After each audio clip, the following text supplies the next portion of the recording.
Heto na tayo guys, heto na tayo. Gusto mo bang malaman ang higit pang detalye tungkol sa kanyang mga susunod na pelikula o TV series ngayong taon guys? Oo naman.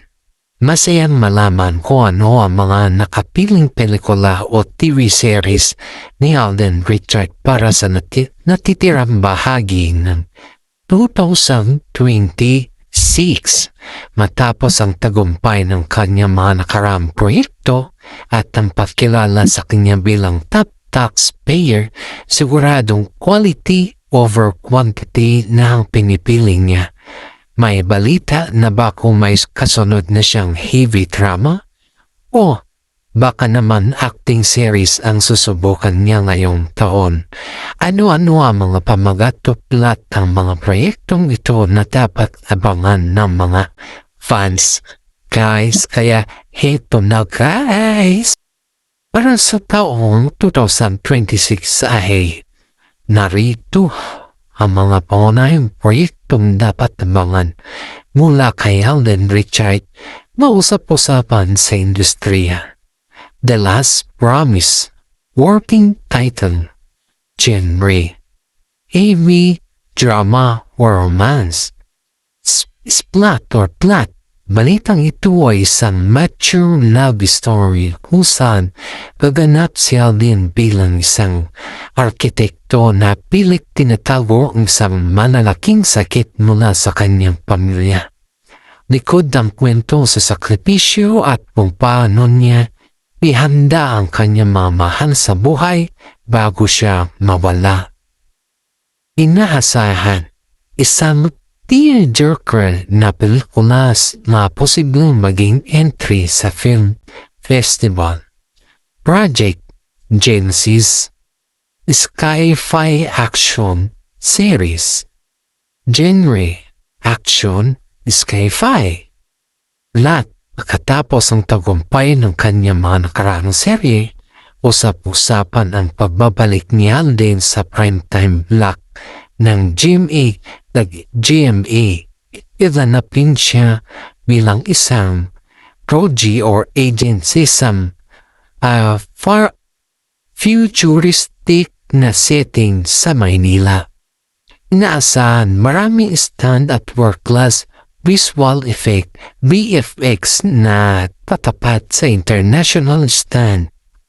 International collaboration, mini-series, plot. May mga pahiwatig tungkol sa isang co-production project sa pagitan ng mga GMA Public Affairs at isang streaming giant tulad ng Netflix o View. Bagamat sekreto pa ang pamagat, ito ay sinasabing isang suspense thriller na kinunan sa labas ng bansa. Vlog series Alden's Journey. Format nito guys ay ang documentary style dula. Ang plot naman nito guys ay bilang bahagi ng kanyang pasasalamat sa fans ngayong 2026. Maglalabas siya ng mas personal na content na nagpapakita ang kanyang buhay bilang businessman at ang kanyang paghahanda para sa kanyang mga comeback role. Noted, dahil sa bilis ng pagbabago sa showbiz, ang mga working titles na ito ay maaaring mapalitan. Pero ang mga genre na heavy drama at action ang kumpirmadong direksyon ng kanyang karir ngayong taon. Alin sa mga ito ang sa tingin mo ay babagay sa kanya? Yung nakakaiyak na drama o yung nakaka-choreong bakbakan action movie? Guys, sa totoo lang parehong bagay kay Alden Richard ang dalawang genre na iyan dahil sa kanyang range bilang aktor, pero narito ang mabilis na paghahamping. Nakakayak na drama, the acting piece. Dito talaga kilala si Alden.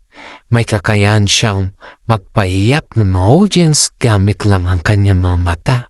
Yung tinatawag nilang acting through the eyes dahil sa kanyang pinagdadaanan sa buhay Madali siyang makahugot ng emotions para sa mga role na tungkol sa sakripisyo at pamilya. Vertex. Babagay ito sa kanya kung ang hatol ay awards at pakinala bilang Asian multimedia star. Bakbakan sa aksyon, The Evolution. Ngayong 2026, mas matured na ang kanyang pangangatawan at aura. Nakita na natin sa mga past project niya tulad ng Vic, Magtanggol noon at mga action-packed scenes sa mga pelikula na kaya niyang magdala ng stunts. Ang paggawa ng sci-fi action ay isang fresh movie or fresh move para hindi siya mabak sa drama lamang. Vertex, bagay ito sa kanya kung ang layunin ay international appeal at ipakita ang kanyang pagiging versatile at physical fits. Ang aking opinion guys, mas classic si Alden.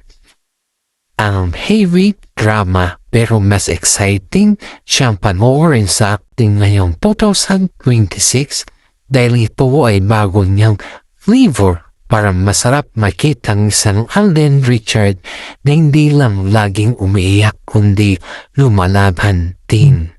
Ikaw, sa tingin mo, anong ba ang mas gusto?